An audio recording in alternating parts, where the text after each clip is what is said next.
Happy Wednesday, everyone, or as they like to say, hump day. We're here today doing the Wednesday episode, which is our NFL Power Rankings episode. Obviously, Joe, we've talked about it. This is our first year over here on YouTube. And previously, the format used to be we do a video every Saturday, sort of taking a look and doing the NFL Pick'em, which we still do on Saturdays. I guess we do it on Sunday. And then we'd have maybe a couple other videos we do for the week. On YouTube, we've actually expanded, and now we're doing pretty much a video every day. And Wednesdays are our NFL Power Rankings days. So we're getting into a little bit of a groove here, starting to settle into some regular programming. And with that in mind, let's go ahead, Joe, and hop into who we have as our top picks. Let's start with your rankings here, Joe. In your first place slot, you have the New England Patriots. They're sitting there at 3-0. Next up, the Kansas City Chiefs, the Dallas Cowboys, the Los Angeles Rams, and the New Orleans Saints. The only team that isn't undefeated on that list, Joe, is, of course, your Saints there. And the Saints and Dallas squaring off this weekend, so a chance there for some shakeup in the power rankings, depending on how that plays out. Why don't you go ahead and give us your thoughts there about why you have the teams ranked the way you do? Well, the two powerhouses in the AFC, New England and Kansas City, they've been there since preseason. Moving on into Dallas, they've been the surprise team of the year so far. We all thought they were going to do good on the season, and Dak Prescott is playing like an MVP caliber quarterback, so that escalates the play of the whole team. Everybody's playing well. Ezekiel Elliott's happy with his contract. Then you take a look at the Rams. Generally, for the first 2 or 3 weeks, the first 2 weeks, I haven't had them in my what is it, 3 weeks now? Yeah, I haven't had them in my top 5. Mostly because I've been biased towards the offense. Their defense is capable of getting the job done, but the offense with Jared Goff has struggled, and they haven't beaten too many good opponents. But I decided to go ahead and throw them up there because they've played consistently good football, and there's nothing to show that they're having a Super Bowl hangover, and there's nothing to show that they're going to be losing games they shouldn't lose. So then I'm going to move on and talk about why I chose New Orleans, is because anytime you have a former league MVP and a team I picked to go to the Super Bowl, playing as well as they did for the first few weeks, and then having to have the substitute of Teddy Bridgewater go in there and still put up a lot of points and still win the football game, it just shows me that, they were unprepared for him to fall down in week 3, and that's what happened with the loss. I mean, you can't game plan for a quarterback that's thrown into the action, and tough for him to make plays, but you give him a week, and then all of a sudden, he can start playing the position. So not only does they survive staying in the top 5, the reason being is because if they can play as good as they did last week with the backup quarterback, then, they're just going to grow that much more as a team rather than just relying on Drew Brees and the offense that they have done for the last few seasons. Yeah, certainly. It's Seattle is a very good team, so being able to go on the road into Seattle is never an easy task. Doing it with your backup quarterback certainly makes it that much harder, especially when your starting quarterback is Drew Brees. It's certainly stood out what the Saints did last week. And honestly, I think Sean Payton might be a little bit underrated in terms of everyone when they look at NFL coaches. He was able to come in, have a really good game plan for Teddy Bridgewater to be successful against a Seahawks team that is pretty good, and they're typically very good at home. Kind of surprising to see them come out with that win, Joe. I know I think we both went with the Seahawks in that game for the pick'em. So it was surprising to see, and certainly gives you a little extra faith in the Saints. Obviously losing Drew Brees is a big thing, but being able to go on the road in Seattle and get that win with Teddy Bridgewater. It's going to be interesting to see what happens when they host the Cowboys this weekend. Yeah, it'll definitely be a test for the team football. If they win the game, then definitely I can see how maybe Dallas would fall out of my top 5, and then I'd move in the Green Bay Packers, depending on how they do against Philly. But then again, Philly's 1-2, and they're looking for a bounce back here on Thursday night.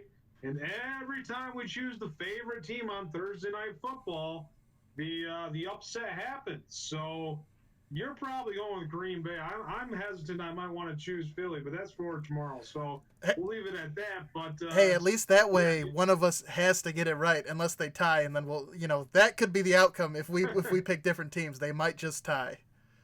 Right. So yeah, New Orleans. I'm excited to see their team fill in the void left by Drew Brees, and if they can do that for however long he's out for. When he comes back, they're going to be that much stronger as a team.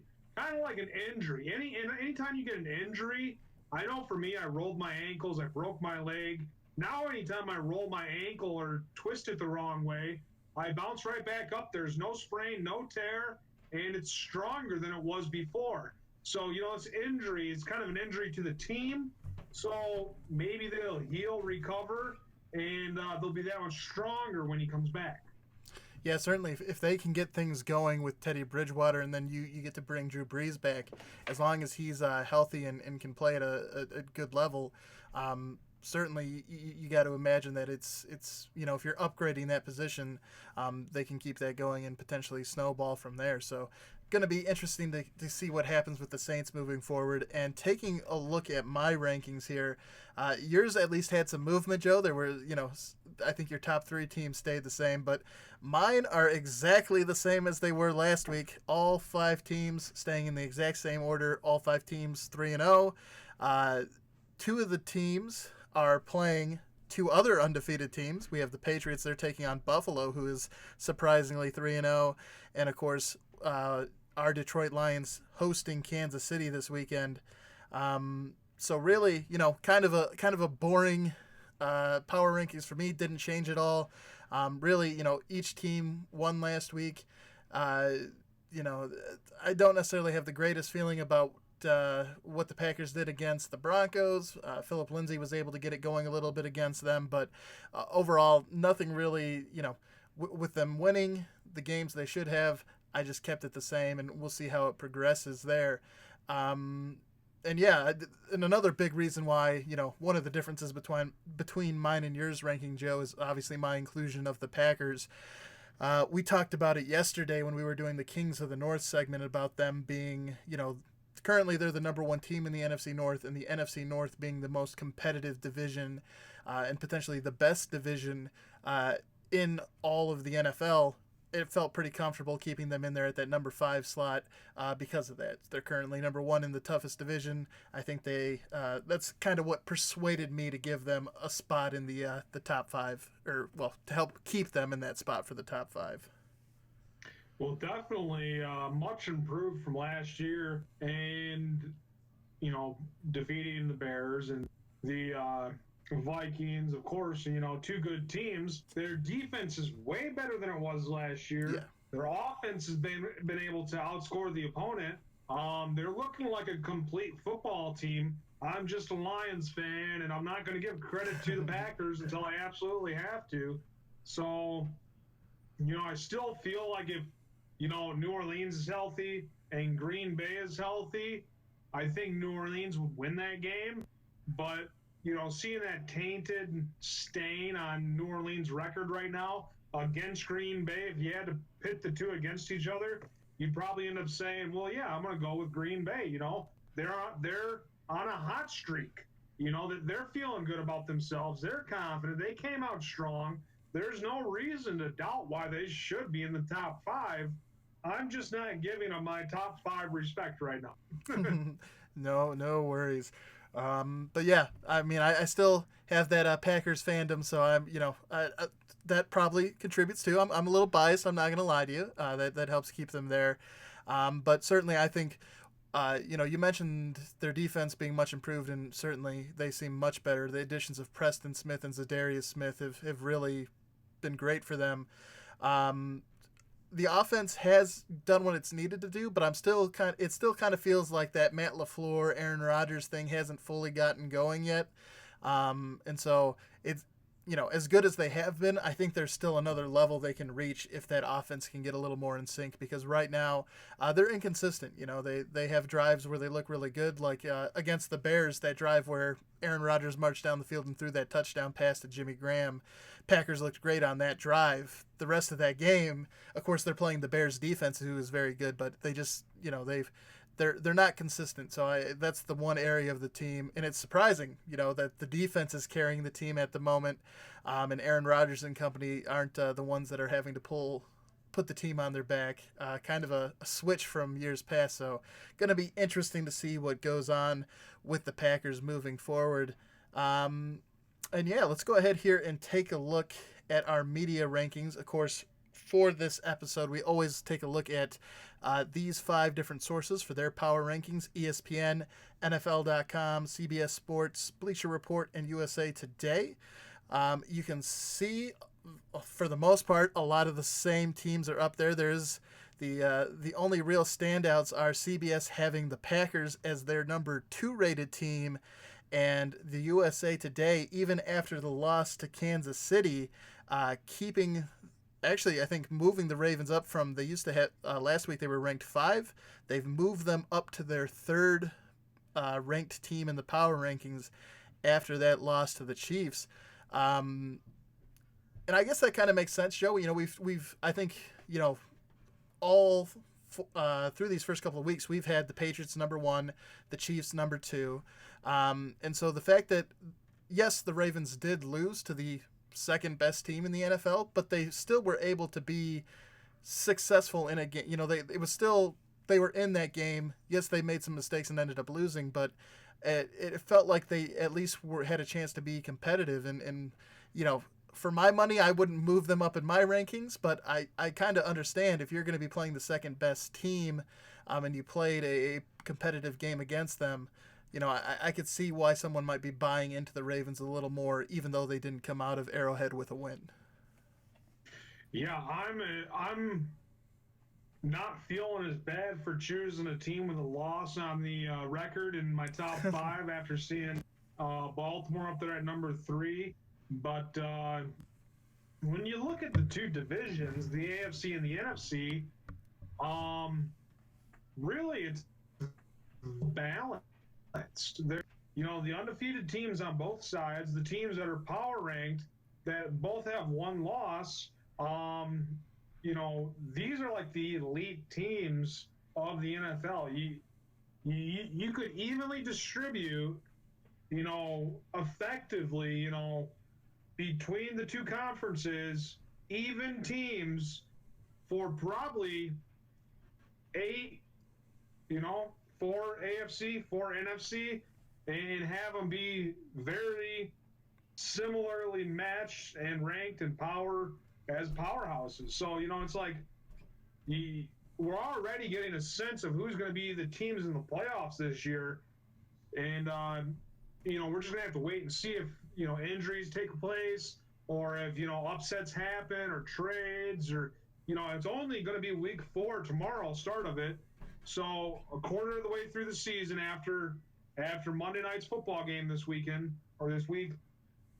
And then it's like, okay, that's 25%, but we kind of have an idea of who's playing really good football and who needs to work. There's some teams like San Francisco, Buffalo, Detroit. These teams are still winning, but it remains to be seen if they can continuously have success throughout the remainder of the season. Yeah. There's the favorites that everybody's seen on the power rankings that have all won, maybe 1 loss, but we all expect them to do well. There's other teams that are doing well that we have to watch and see how they unfold. Yeah, no, that is a very good point because, obviously for the show here, we just look at the top 5 power rankings. But to your point, Joe, a lot of those teams that are sort of the surprise teams that are still undefeated, a lot of them are starting to move up in the power rankings, and that's a great way to segue into the new addition to today's episode, and that's taking a look at the Lions power rankings here. You know, so far, none of the sources have had the Lions in their top 5, and neither you or I have put them in our top 5. So, wanted to just take a look here and see, touch base with where they're being ranked, and you can see that average ranking of 13 is based off of the average of those all 5 media sources there, as well as that +6 change. So you can see really across the board a lot of positive movement in how these media outlets are ranking the Detroit Lions. The biggest one there from USA Today, jumping from 20 up to 11th, a 9 rank increase there. But to your point, Joe, that's just one team sample, but you can see that these teams where ESPN had the Lions simulating an 0-11 start to the season, now they have them ranked as the 13th best team in the NFL. Certainly there's even a chance, I think similar to how the Ravens moved up in the USA Today rankings despite losing to the Chiefs. And we'll certainly talk about this more as we talk more about the Chiefs and Lions game later on this week. But I think there is certainly a chance if the Lions come out here and play, even if they don't get the win against the Chiefs, I think there's still a way that they can improve their standing with a lot of people by keeping it a competitive game and showing that, hey, these first couple wins against the Chargers and the Eagles aren't a fluke. We're actually a good team, and we can compete with these teams that are, people are expecting to be in the playoffs this year.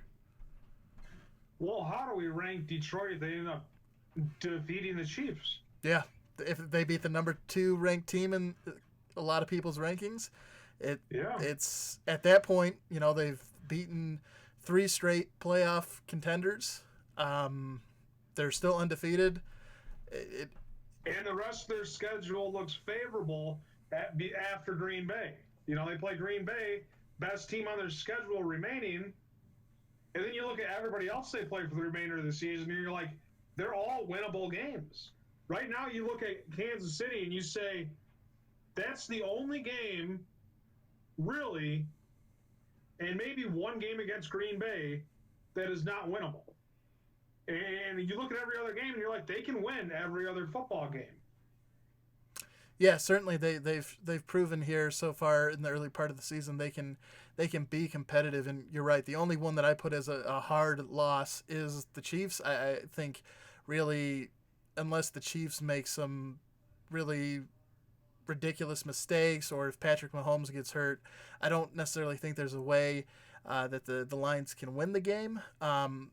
I think they can certainly be competitive in it, but to win against the Chiefs I think it's that's like dream stuff, right? That's like only on our very best day could we hope for that. So, certainly not something I would bet on the Lions getting the win against the Chiefs, but again, I think if they play well, it could help them out with the way a lot of people view them. And certainly I think they've proven through these early games here that they should hopefully be able to keep it competitive. Yeah, if the Lions, they played Arizona, recap, who played better than expectations. They had them shut down for 3 quarters and sparked in the 4th. And then, you got depleted or like a not very good game by the Chargers, depleted lineup from Philly, bad luck. And then you look at Kansas City and you see a complete team still, only missing 1 or 2 guys. And you're like, okay, this team usually doesn't have bad games. They were supposed to win. And they're not missing any players. It's going to be a hard Detroit. But yeah, certainly I think if they can, Tyreek Hill's not there, but it certainly creates quite the story if they're able to get a win against the Chiefs or even just play competitively. So that's going to wrap it up for today's episode. We will be back again tomorrow for our injury and roster updates roundup. So if you're interested in that, or if you enjoyed the show today, please do hit that like button. If you haven't done so already, please consider subscribing to the channel. It's the best way to help support us at the moment. We're making great progress towards our goal of reaching 100 subscribers so we can get our custom channel URL. But if you haven't done so and you would like to, please hit that subscribe button. And then, of course, you can also ring the bell when you do that, and you'll get updated when we go live with our video tomorrow. You'll get a notification either in your browser or your mobile device, whatever you're using to watch us here. So again, just want to thank everybody for tuning in. As I mentioned, we'll be back again tomorrow for the injury and roster update roundup. Until then, I'm Kevin Marheine. He's Joe Wilmot. We'll see you during the next video.